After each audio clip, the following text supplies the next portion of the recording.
Ici, c'est évidemment un document synthèse parce qu'on n'est pas encore dans les projections à long terme. Ce que vous avez, c'est 2013, 2014, 2015, 2016. Donc, les années 2013 ne nous appartient pas parce qu'on a été élu au mois de novembre 2013. Et donc, vous voyez la dette à l'ensemble. Parce que ce qui est important pour nous, c'est vraiment la dette à l'ensemble. Donc, ce que l'ensemble des citoyens paient. Les autres dettes sont majoritairement composées de dettes sectorielles. Donc, résidentielles. Donc, les gens qui ont fait on refait les rues. Donc, une partie de cette dette-là qui est assumée. Et il y a aussi, bien sûr, au niveau industriel et commercial.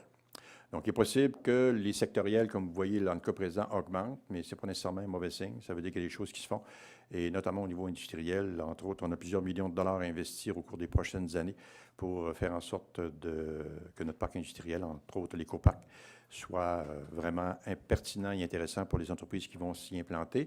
Et à la clé, on va avoir des revenus qui vont être beaucoup plus substantiels que les dettes qui sont là. Donc, vous avez les dettes à l'ensemble sont passées de 53 772 000 en 2013 à 51 289 000 projetés 2016, avec tous les projets qui sont en cours qu'on va réaliser cette année. Donc, pour 2015, les chiffres sont à peu près définitifs. Là, on devrait avoir les données officielles, comme quelque part au mois d'avril, mais grosso modo, ça devrait ressembler à ça. Donc, vous avez les autres dettes, ce qui vous donne un total, quand on regarde la dette à long terme, là, on oublie évidemment tous les payeurs éventuels, donc ça donne 69 700 000 en 2013, on va passer à 69 900 000 en 2016, malgré une augmentation des autres dettes, donc principalement la dette sectorielle, 15 millions à 18 millions. Donc, ce qui m'importe beaucoup, moi, c'est la dette à l'ensemble, donc la dette que supporte l'ensemble des citoyens.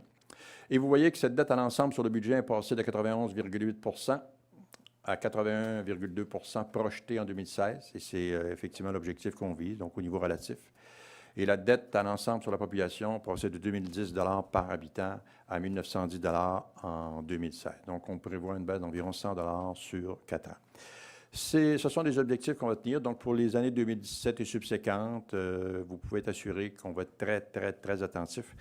Je devrais être en mesure de vous présenter un tableau beaucoup plus complet de la situation, on espère, dans un prochain rendez-vous, parce qu'on va avoir des déjeuners du maire et éventuellement vous présenter ça. Puis vous avez ici, en un tableau, succinct, la situation actuelle.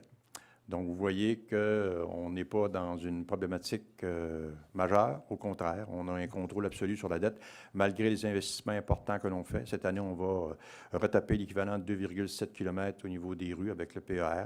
Donc, on a augmenté le budget d'environ 1 million par année pendant 5 ans. Au bout de 5 ans, on devrait être en mesure d'avoir rattrapé le retard. Et on a investi l'équivalent d'un peu plus de 4 millions de dollars dans les infrastructures plus profondes. Donc, retapage, ce qui nous donne l'équivalent peut-être d'une couple de kilomètres par année qu'on peut faire de 3 ou 4 kilomètres. Ça aussi, on est en mode, pas nécessairement rattrapage, mais on s'en va dans la bonne direction. Voilà, j'ai fini.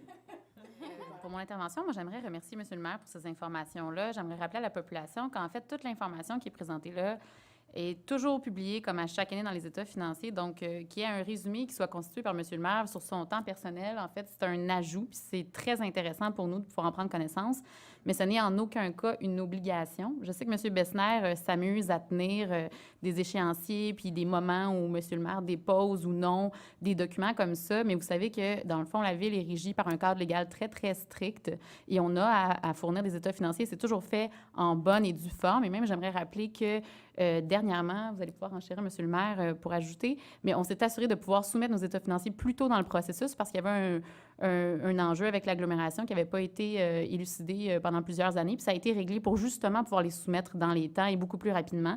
Donc, on est très proactif. Et déjà, d'ajouter une projection pour 2016, je veux dire, ça se fait rarement dans les municipalités que je connaisse. Donc, moi, j'aimerais proposer à mes collègues du conseil d'être reconnaissants et surtout d'arrêter ces petites gamiques-là. Est-ce que ça a été demandé le 20 novembre, le 30 décembre? Tu sais, je veux dire, on respecte les normes. Je pense qu'on peut encore venir ici. Puis l'information additionnelle, bien, elle est fournie pour notre simple connaissance générale. Là, je pense que c'est intéressant. Mais si jamais vous avez des questions et vous avez des choses précises à aller vérifier, vous avez toujours accès aux états financiers qui sont déposés, d'ailleurs, sur le site de la Ville de Saint-Bruno. Donc, merci, M. le maire. D'autres interventions? D'autres messages du commanditaire? Très brièvement. Personnellement, le point le plus important sur cette date-là, pour moi, c'est la dette à l'ensemble, comparativement au budget. Vous avez vu qu'elle a diminué de 10 % de 91 à 81. Je ne sais pas si on peut l'appeler un ratio d'endettement.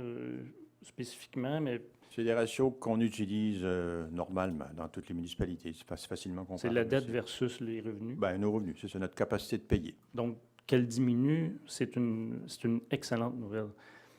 Pour ce qui est de ce que Mme Archambault disait, effectivement, il y a eu bien du ménage de fait et il y a encore bien du ménage à faire au niveau des règlements d'emprunt. C'est complexe. C'est un des mandats que M. Hébert s'est donné. Alors, tant mieux si on fait le ménage. La résultante ne change absolument rien sur la feuille qui est là. Toute l'information est là. Alors, je ne sais pas exactement quelle est cette persistance de vouloir chercher quelque chose qui n'existe pas. Donc, la demande de M. Besnard, je ne la comprends pas, mais les chiffres sont là. Et puis, ils ont l'air bien corrects.